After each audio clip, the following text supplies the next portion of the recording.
What if I told you that the thing destroying your home right now costs less than a cup of coffee to stop? Not a pest control visit, not a chemical treatment that runs hundreds of dollars, not a contractor tearing apart your deck to replace rotting wood. One simple method, known for centuries, hidden in plain sight. And the pest control industry? They'd rather you never find out. Welcome to Quicksecret, where today you're about to discover the hidden Carpenter bee solution that stops wood damage fast, and why nobody's talking about it. Before we go any further, stay with me, because near the end of this video, I'm going to show you what one homeowner discovered after using this method for just 30 days. A result so dramatic, his neighbor thought he'd hired a professional exterminator. And that neighbor had been fighting the same problem for 3 years. But first, let's talk about what's actually happening to your wood. You hear it before you see it. A deep, low buzzing, almost mechanical. You walk outside, and there it is. A fat, shiny, black bee hovering near your deck railing. Just hovering. Watching? You wave it away. You think nothing of it. That is the mistake. Because while you're waving it away, its partner is already inside your wood. Drilling. Boring. Creating a tunnel the size of a human thumb. Perfectly round. Perfectly clean. Like something a machine made. And it does not stop. Carpenter bees are not random. They are methodical. They return to the same wood every single season. The female lays eggs deep inside those tunnels. And when those eggs hatch, the next generation of carpenter bees already knows where your wood is. Already knows it's safe, already knows it's home. In 2 seasons, a small infestation becomes structural damage. In 3 seasons, you're looking at rot, at soft spots in your deck, at wood that crumbles when you press your thumb against it. And here's what nobody tells you. The bees themselves don't even cause the worst of it. It's the woodpeckers that follow them. Attracted by the sound of larvae moving inside the tunnels, woodpeckers tear apart your beams looking for a meal. What the bees start, the woodpeckers finish. This is a 2-stage destruction cycle. And most homeowners only address the first stage. Now, here's where it gets interesting. For hundreds of years, maybe longer, craftsmen and farmers already knew something about wood and bees that modern pest control never bothered to investigate.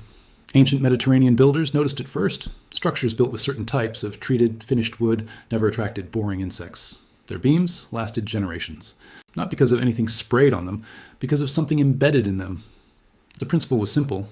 Carpenter bees don't bore into any wood they encounter. They are selective. They prefer soft, untreated, weathered natural wood surfaces, raw pine, untreated cedar, bare wood left out in the sun and rain. What they avoid, and this is the part that gets buried, is wood that carries certain textures, scents, and surface properties that signal danger to their senses. The ancients didn't have chemistry degrees, but they knew observation. And what they observed became tradition, became technique, became knowledge passed down through generations of builders, until modern commerce decided that chemicals and contracts were more profitable than simple prevention. Think about it logically for a moment. A carpenter bee's entire evolutionary drive is to find soft, workable wood to raise her young. This isn't aggression, this isn't random, this is survival. She tests surfaces with her mandibles before she commits to drilling. She reads the wood, she reads the grain, she reads the surface. What if you could change what she reads? What if the surface of your wood sent a message that said, "Not here, move on"? No toxin, no trap, no aggressive intervention, just a surface that speaks a language she understands and doesn't like. And here's the part the pest control companies don't advertise. The most effective deterrents work on the front end, prevention, not reaction. Because once the tunnels exist, you're already behind. You're filling holes while more are being drilled on the other side of the beam. Now let's talk about the industry for a moment, and I'll keep this intelligent, not angry. The professional pest control market is worth billions of dollars globally. A significant portion of that revenue comes from recurring contracts, quarterly visits, annual treatments, seasonal prevention plans. Ask yourself, what happens to that revenue model if homeowners discover that a few simple surface treatments, applied once or twice a year, eliminate the problem almost entirely? It disappears, so the information doesn't get promoted. The simple solution sits in old woodworking guides, in agricultural extension bulletins, in the notes of old-timers who used to build barns that lasted 100 years without a single carpenter bee tunnel. This is exactly the kind of truth we uncover here on Quicksecret. Multiple university agricultural studies have looked at what carpenter bees actually respond to when choosing their drilling sites. The findings are consistent. Untreated, exposed, soft-grain wood is the primary target. Painted, stained, or surface-treated wood sees dramatically lower infestation rates. Certain natural oils, particularly those with strong aromatic properties, show measurable repellent effects in controlled environments. One study from a Midwest agricultural extension program found that porches treated with a combination of surface finish and citrus-derived oils showed an 87% reduction in carpenter bee boring activity over a single season compared to untreated control surfaces. 87%. In one season. That's not a miracle. That's chemistry. That's biology. That's something you can do this weekend. Here's the method. Simple, low cost, proven. Step 1. Address existing damage first. Take a look at every piece of exposed wood on your property. Fascia boards, deck railings, wooden pergolas, porch ceilings, eaves. Locate every existing tunny. You'll recognize them. Perfectly round holes, roughly half an inch in diameter, usually drilled at a slight upward angle to keep rain out. The bees are smart even in their architecture. Fill those tunnels. Steel wool packed in first, then caulk over the top. Do this in the evening when bees are less active. Once the tunnel is sealed, the scent trail is broken. Step 2. Apply surface protection. Any exterior paint or solid stain creates a physical barrier that carpenter bees struggle to penetrate. They will not drill into hard, fully cured paint surfaces. This alone cuts your risk dramatically. If you prefer a natural wood look, a penetrating oil finish still creates enough surface hardness to deter most boring activity. Step 3. You get the aromatic layer. This is the piece most homeowners skip, and it's the most powerful. Mix equal parts of a citrus essential oil, lemon or orange work best, with a carrier like almond oil or diluted white vinegar. Apply this to the surface of all exposed wood using a cloth or spray bottle. Repeat every 3 to 4 weeks during peak season, which runs from mid-spring through early summer. The scent disrupts the bee's site selection behavior. She arrives, reads the surface, and moves on. No damage, no tunnels, no returning colony. Step 4. Hang decoys. Carpenter bees are territorial. They will not nest near existing bee activity. Commercial carpenter bee decoy traps, available cheaply, mimic the look of existing nests and confuse incoming bees. Hang them at the corners of your structure. It's one more layer of deterrence. Step 5. Address the light.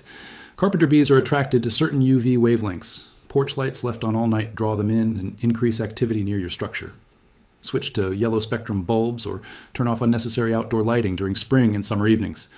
None of this costs more than a few dollars. None of this requires professional equipment. All of it stacks together to create a system that works.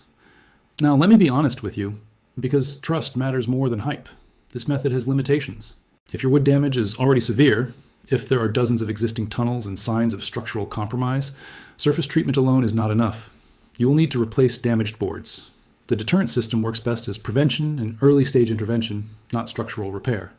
Also, if your property sits adjacent to wooded areas with large natural bee populations, you will need to reapply the aromatic layer more frequently.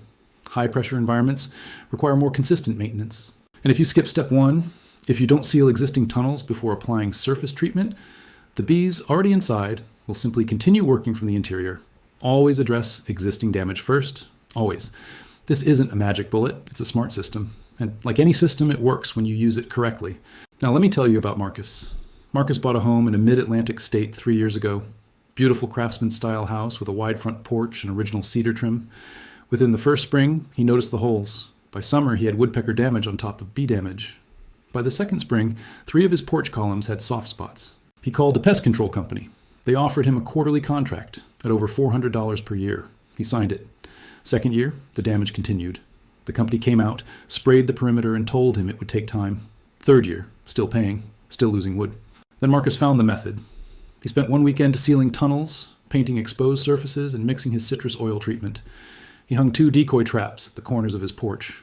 By the end of that summer, he had 0 new boring activity. The following spring, nothing. His porch columns stopped deteriorating. He refinished the wood. 2 seasons later, his porch looks better than the day he moved in. He canceled the pest control contract. His neighbor asked him what professional service he'd hired. He smiled and said, "Nothing professional about it." Here's what this comes down to. You were never supposed to know this was simple. You were supposed to believe that the problem required expertise, that it required chemicals only professionals could safely apply, that without a contract, without a quarterly visit, without a technician, your home would fall apart. That's not truth. That's a business model. The truth is that carpenter bees are predictable, preventable, and manageable with knowledge that has existed for generations. The truth is that the surface of your wood communicates with every insect that lands on it, and you have the power to change that conversation. You are not powerless against this. You never were. This is Quicksecret, and that is exactly why this channel exists, to give you back the knowledge that was always yours. Now I want to know, Have you dealt with carpenter bees on your property? Drop your experience in the comments below. Tell me where you live, what your wood type is, and what you've already tried. I read every comment, and I respond to as many as I can. If this video opened your eyes, subscribe to Quicksecret right now. Every week, we dig into the hidden, the suppressed, and the overlooked, and we give it straight to you. And next week, we're uncovering a natural wood preservative that ancient Scandinavian shipbuilders used to keep timber intact for over 100 years in open salt water. Completely forgotten, completely available, completely free.